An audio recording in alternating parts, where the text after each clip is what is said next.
Hello, driving intelligence community.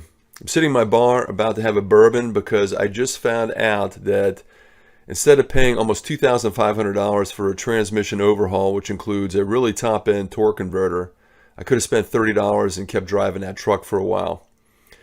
Turns out that there is a component that I could have replaced without pulling the transmission that would have gotten me back on the road. And it was kind of what I was suspecting at the beginning, but it was something that I did a lot of research and nobody had told me that this is a possibility, that this could be the failure point. Now, what's kind of interesting is this, I found this yesterday, and earlier in the day I was talking to a company, Superior Technologies. They're the ones that produced a shift kit that I'm going to be using in this transmission, and I used in the previous transmission. They gave me really good performance. Their tech support is outstanding. And they were telling me about one of the accumulators that has a potential or a proclivity to delaminate and fall apart in the transmission. Now, I didn't pull that. When I pulled the valve body to see if there were any kind of accumulator issues, I didn't see what the typical complaint was, that one of the clips had broken and gotten lodged in the valve body. But there is one other area you should look at if you've lost your third gear or fourth gear, especially your third gear. If you get a third gear neutral, then what I'm about to show you could be the problem, and it could save you from having to do a very expensive transmission overhaul. Now I'm going to do it anyway. I've got 260,000 miles on this truck, so it was time. I use it as a daily driver. I want reliable transportation. But stay tuned. You will not believe how easy this would have been to fix. Quick shout out to Superior Transmission Parts. That's the company I referred to at the beginning of the video with great technical support. This is the shift kit that gave me great performance on the existing transmission. I'll link this in the description of this video. You can see I'm in the middle of rebuilding my valve body, but let's get to the simple failure.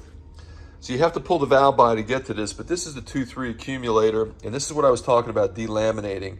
When I took this out to get these springs out of the existing transmission, this thing came apart. This is supposed to be one piece.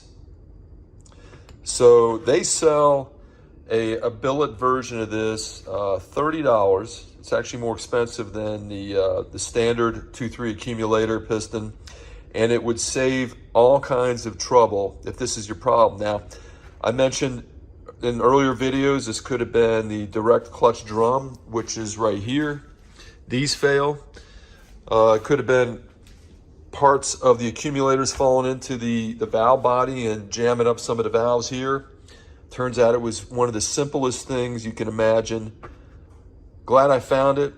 $30 versus $2,500. Like I said, I'm rebuilding the transmission anyway. I'm a long way along underneath that bag. It occurred to me while editing this video that I didn't share how to remove the 2.3 accumulator. So here is the transmission I'm working on. 1.2 accumulator, 2.3 accumulator, reverse accumulator, and overdrive accumulator. And this is the one I'm talking about that fell apart in my hands. This is the only one you can get at without removing the valve body. I'll share a video in the description of this video that shows how to remove that valve body. You have to remove it to get to this. And then, unlike the rest of these, there's no clip holding in this accumulator. It's just a pressed in cover that pushes on the separator plate on the valve body. Once you get this valve body out, this easily comes out and you can replace it, put the valve body back, torque everything properly, and refill the transmission and move on.